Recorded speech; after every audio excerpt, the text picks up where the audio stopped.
I'm Sharon Below. Fanny Alaadeen wrote her pain, her confusion, her delusions, and fantasies of connection as she recoiled wounded in the year following her husband's death. That writing, at the urging of family and friends, and the inspiration of Alaadeen's spirit, would become the heartbeat next to my heartbeat. Renowned jazz saxophonist Ahmad Alaadeen, whom Fanny always referred to as Alaadeen, was diagnosed with terminal cancer in early 2010. Fanny, his wife, business manager, and the love of his life, became his full-time caretaker as well, attending to him as he slowly slipped away over the course of several months. In 2009, Alaadeen wrote a teaching manual, The Rest of the Story, Jazz Improvisation and History. In his acknowledgments, he said of Fanny, "None of this would have been possible without the motivation and dedication of Victoria Dunphy. To me, she's Fanny, the heartbeat next to my heartbeat." And that's the name of her book.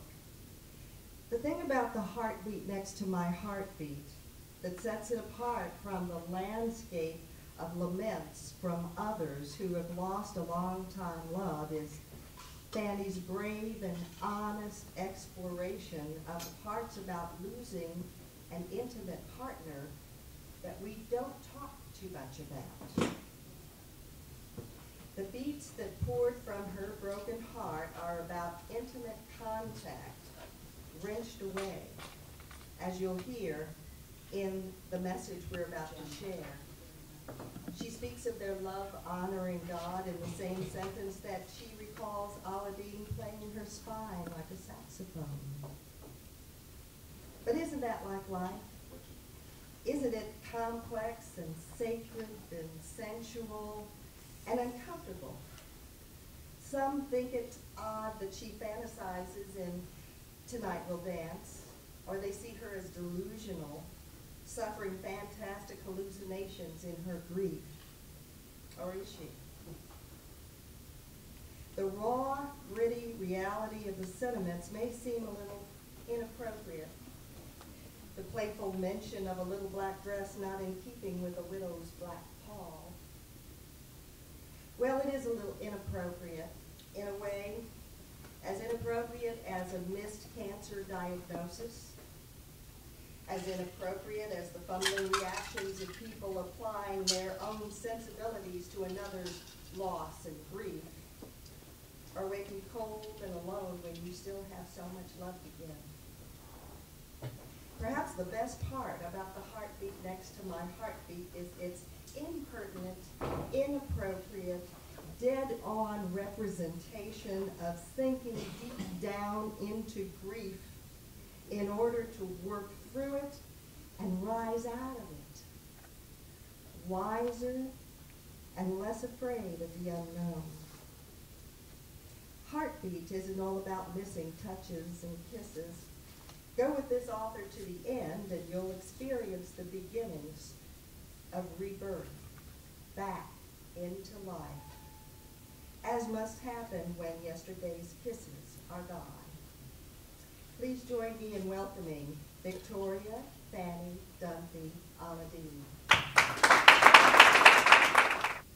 The first beat I wrote, in my mind, I was talking to a friend and trying to explain to him what it was like losing someone so intimate, so loving. And so I wrote Yesterday's Kisses.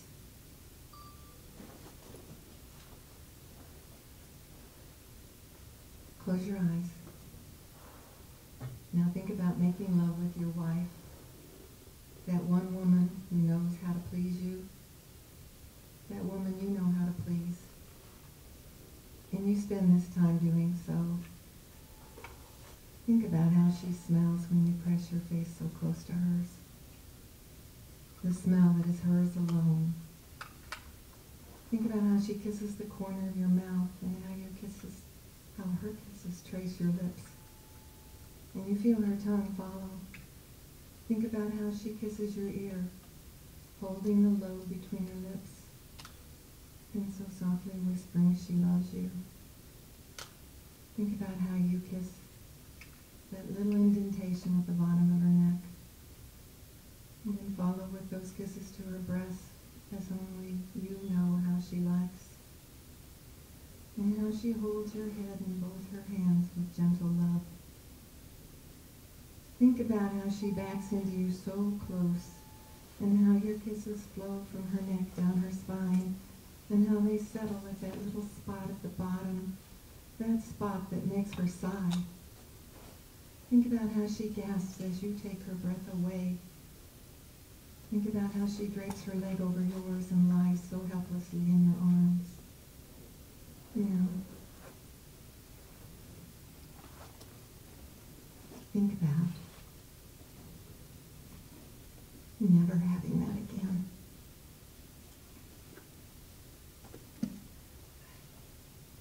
I practiced that a bunch. I don't know why I'm crying.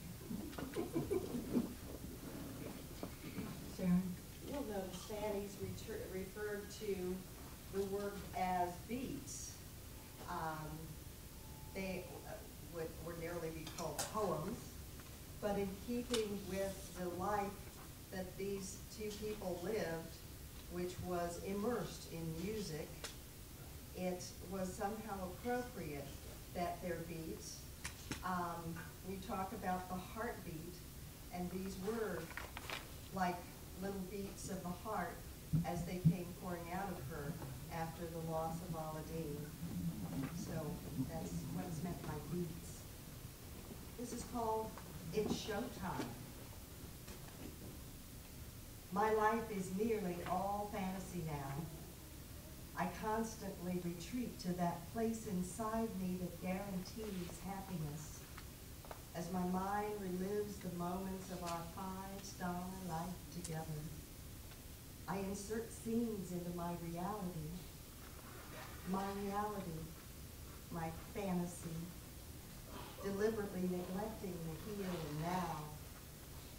I spent yesterday on the sofa sick, but as my mind drifted, you made me well with your homemade chicken soup with lots of curry. Then you carried me upstairs to bed and carefully covered me, tucking in my feet, bidding me a peaceful night. After you left, I uncovered my toes. This movie is in black and white and fairly short. Today, as I was eating my granola, you bought a whole box of chocolate-covered cherries and watched me eat them all. Then you gave me a handwritten note expressing your undying love. It had red hearts drawn all over. You sneaked a glance to see if your tenderness made me cry. This movie is 2 hours long. I repeatedly watch it. Tonight I'll eat dinner on the deck while you grill a whole plate of chicken thighs, all for me. You'll magically transform my PB&J sandwich into the juiciest barbecue ever. I watch this picture almost every night. Tomorrow, as I work in the garden, we'll be fishing at Tom's. Floating on the water gives us such solace. As the morning rises, you'll load the car with my rod and a custom fishing kit you put together for me as I sleep. We'll come home with 11 crappie. You'll clean and fillet them, some for dinner, some for freezer. This full-length feature film offers 4 hours of peace. These past 2 years have been silent to your music, but in my heart, I'm sitting in your arms, listening to you romance me with my one and only love, memorizing your heart's serenade. This show, with its beautiful soundtrack, is on continuous replay, an endless reminder of our love. It's all so real.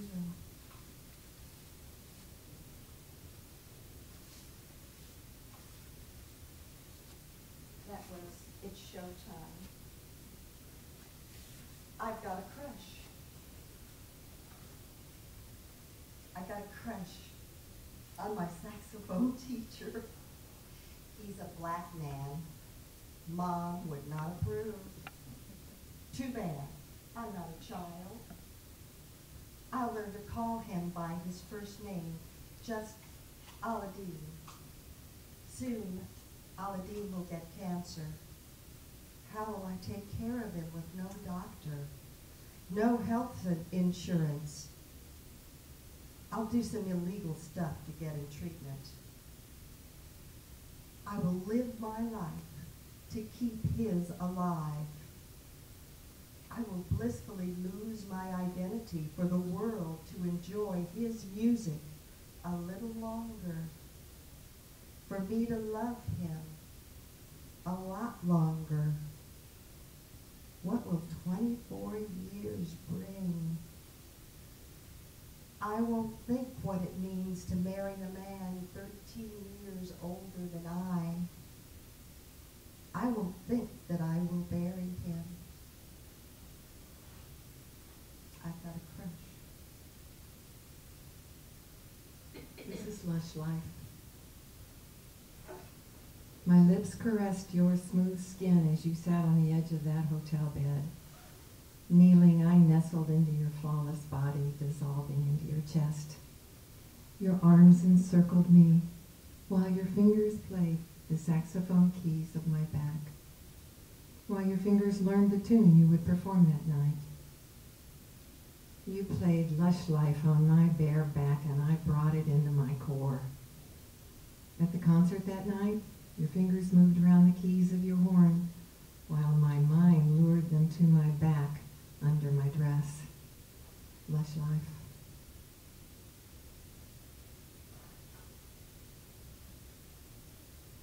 Tonight, we'll dance.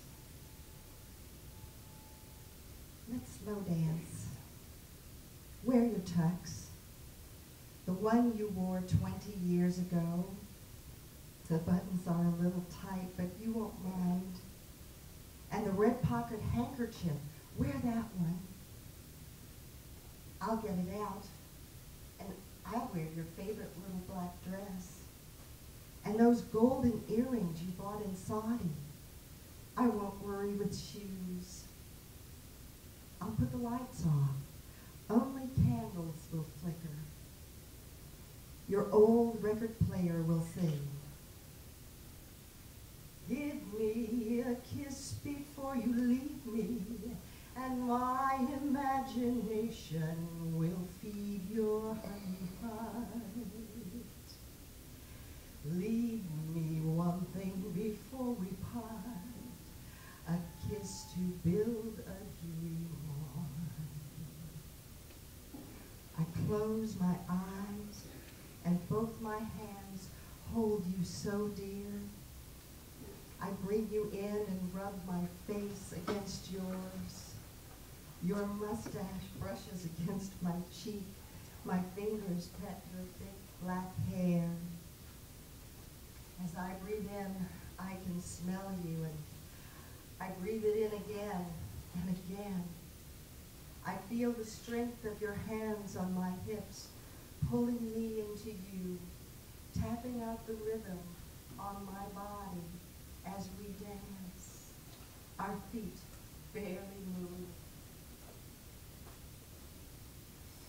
My eyes are tearing now. I must be careful not to get you wet. My grasp on you is too tight. I must not rip you. Your color is a bit faded and the paper frayed. I must protect you. I must ensure you can dance again. Tomorrow night, let's go casual. Maybe that red t-shirt you wore to the backyard barbecue. That old record player will hum. For all we know, this may only be a dream. We come and go, just like ripples on a stream. So love me tonight. Tomorrow was made for sun, but tomorrow may never ever come. For all we know. Tonight we'll dance. This image on the stage is the last image taken of Alaadeen before he passed. It was taken the night that the American Jazz Museum awarded him his Lifetime Achievement Award. And I didn't know it at the time, but he was dying. You can see it in his eyes. You can see it in his face. So I wrote this beat about that night, and I titled it Begging Forgiveness. I am sorry, so deeply sorry. Please forgive me. It seemed so significant at the time, your Lifetime Achievement Award. You said you would go because it was important to me. I didn't know it was cancer, that it had spread to your bones and lungs. I didn't know your kidneys were shutting down. You always endured whatever God gave you with immense strength. I didn't know you were dying. As you sat on the edge of the bed, I dressed you, pulled your thin, delicate socks to your knees, carefully slipped your tux pants on so they wouldn't touch the floor, painstakingly inserted those studs with clumsy fingers, adjusted your bow tie to fit your swollen neck. You shuffled from the car to the stage, letting me carry your horn. Your performance was flawless, though your body was not, forcing you to spit its mucus at every measure. You stayed seated for your solos, and the sound man turned up your mic. You struggled to get up to accept your award. I got it, Haas, you told the youngster, offering his hand as help. As you addressed the audience, you thanked God and me. Please, not me, please forgive me.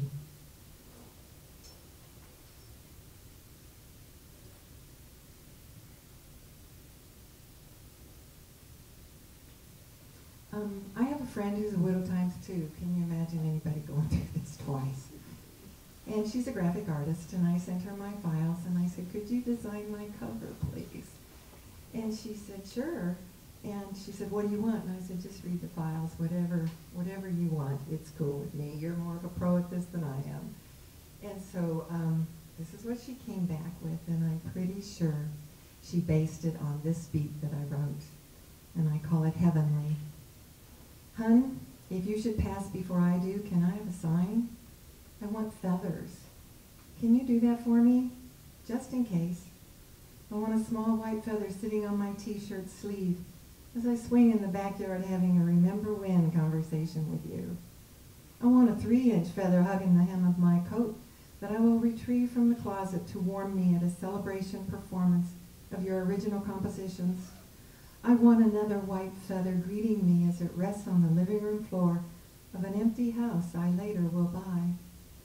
I want a feather buried at the bottom of the rosebush hole I will dig without your help. I want a floaty, downy feather kissing my face as I cry all alone. I'll treasure your feathers, just in case. And this one, Alaadeen was an extremely spiritual person. And during the time that he was suffering so much, he was in and out of his body. I could always tell when he was here, he had a normal voice, and when something else was here, he would talk like that. So one time he did have a near-death experience, and he visited a very special person. So I wrote this beat describing that and describing the relationship. I have to find it.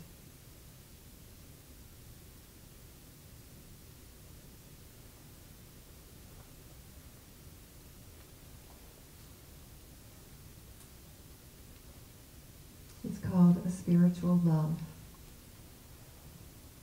I know of the depth you both share. I love her because of it. At first her passion experienced you through your music, and then she became in love with you as a man. I know your spirits crossed time and earthly bounds. You were dying. You visited her in Dallas, but I was with you in Kansas City. You had a fever, 103.5. You faced her holding both her hands. Your essence was real. She smelled you, felt the warmth of your skin, the veins in your hands. Your voice told her you were okay. Shed no tears for me. You talked of me. You told her, I have always given you everything I have, all my time, my energy, my love. You told her, when you are gone, I will need restoration. Restoration. You wanted her promise to help me through this. She did as you asked. And when she visited your bedside, you held out your hand for her to come to you. Your reserved manner had never done that before. She showered you with attention, held your glass while you sipped, gave your old athlete's feet pedicures, massaged your arms and legs with specially blended oils, shared her devoted affection with you. And I love her for that, Roxy.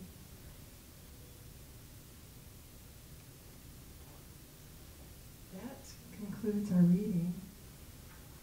And would you all have any questions that you'd like to ask us? Fanny has books available at the back of the room and will be available to sign them. I just had to show you, it's uncanny.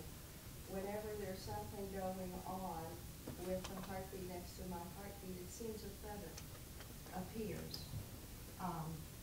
This feather was somewhere on my desk, and the other clutter as I was putting things together. And so I had to put it in a folder here to say that Alaadeen is with us